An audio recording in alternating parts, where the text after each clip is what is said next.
EVM मधनं मतदानाची चोरी कशी होते ते आपण त्याचा डेमो बघणार आहोत। तर सुरुवातीला हे व्हीव्हीपॅट मशीन आहे आणि ह्याच्यामध्येच आपण बॅलेट युनिट आणि कंट्रोल युनिट दोन्ही बनवलेले आहे। तर पहिले सर्वप्रथम आपण चेक करून घेऊया की व्हीव्हीपॅटमध्ये एक पण मतदान नाही आहे, इथे स्लिप दिसत नाही आहे। तर जेव्हा पोलिंग बूथमध्ये पहिला मतदार येतो त्याने पहिल्या मतदाराने समजा बनानाला वोट केला, एक वोट झालं, इकडे बनाना दिसेल आपल्याला त्याचे स्लिप येताना।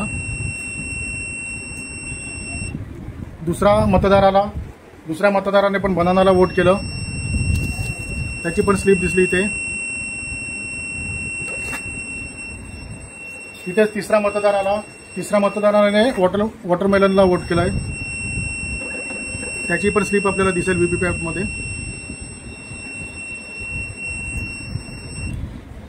चौथा मतदार आला, त्याने परत वॉटरमेलनला वोट केलं, त्याची पण स्लिप दिसेल आपल्याला व्हीव्हीपॅट मध्ये।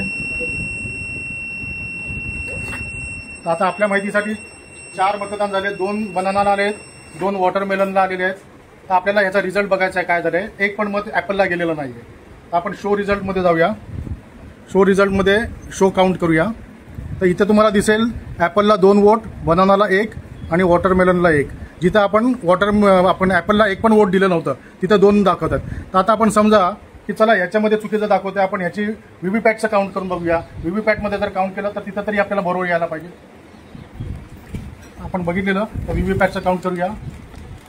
इथे ऍपलचं 1 आलं, हा ऍपलचे 2 आले, हा बनाना 1 आणि वॉटरमेलन 1। हे 4 काउंटची पण टॅली झाली आहे आणि 2 ऍपलला पण दिले, इथे ऍपल जिंकलेलं आहे। तर ही अशा प्रकारे चोरी होते। तर याच्यासाठी आपल्याला हा डेमो दाखवण्यात आलेला आहे। धन्यवाद।